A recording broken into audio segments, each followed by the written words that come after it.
Well, after that tuk-tuk ride, could somebody please pass me an energy drink? Which coincidentally is our next story. With the holidays fast approaching, you would think that people are starting to slow down. But quite the opposite, according to new research from the sports marketing company BMI. People are apparently stocking up on energy drinks for that little pick-me-up before the December holiday season begins, and that has led to a massive growth in the sector, not only locally but worldwide. Here's a special report.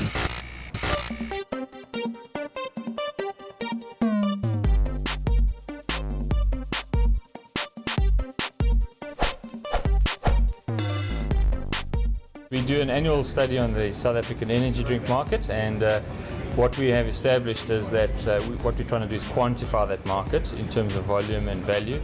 And what we have established is that in Q4, at the end of the year, the last 3 months, that is certainly the biggest uptake in terms of volume across South Africa.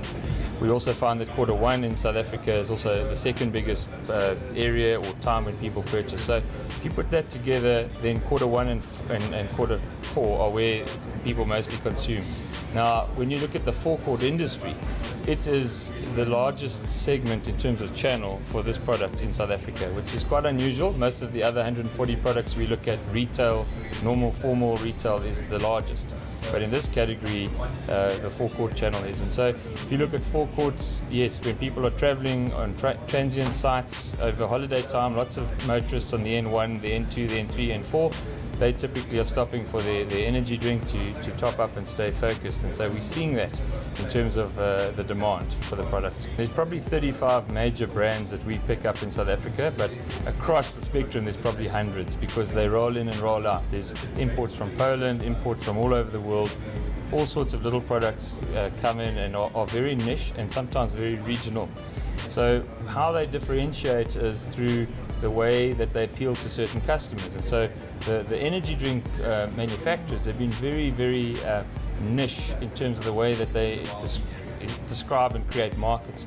And what I mean by that is they picked up on various themes. So there's the traditional energy drink, which we all know, we drink it, we use it for whatever purpose. But there's been sub-nuances that have been created, such as a gaming culture. So you see some of the packs actually have a gaming theme on it, other ones have cartoons on it. There's a coffee theme. There's a whole lot of different themes, including sex and sexuality as a theme. So the market has been differentiated and dissected, and different uses and occasions have been identified very clearly. Yes, the biggest trend certainly is not to do with the pack type, but more about the pack size. So the pack type is as you can see here, these slimline cans. That's generally the market. There are a few PET bottles, plastic bottles, but not too many. Mostly it's this market, but the size is what's changed significantly. Many people will tell you the tastes are very, very similar. So there's not really a differentiator there. But when it comes to the image, and the image is the big reason why people buy these products, the image can be completely portrayed on the pack.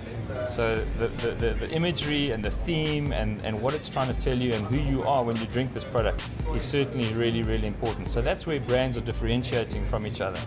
Principally, we quantify the market at just under 50 million litres last year in 2011, which is not significant when you compare it to beer or to some of the larger beverage markets, but it certainly is quite big. But its growth is what's significant. It was a 35% growth rate. For the 2012 year, we were expecting that growth rate to be an additional 38%. So if you look around in any market, there's not a lot of markets, given the present economic downturn and post that, where people are talking those volume numbers. In terms of the value growth, that has exceeded 2.2 billion in 2011.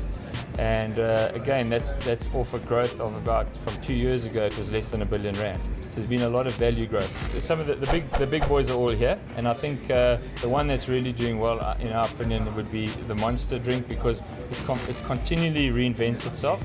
It's got quite a provocative statement about it, and it's never stale or out of date. It's always relevant. and it keeps changing. So the pack sizes keep changing, etc. And they're doing a really good job. They associate with different sporting events, like all of them do, but they're mainstays. I think the other one that's quite interesting is the USN brand, which is a cleverly identified gyms and sport as its niche, and it's done very well in that niche. There's that association of giving back to the consumer and being with the consumer when they're doing their thing. Well, enough of tuk-tuks and energy drinks. Let's go inside the eNCA building, and waiting for me in the makeup room, he's retiring after 37 years reading the news, is anchor Rian Kreyvagen. Let's go and meet him.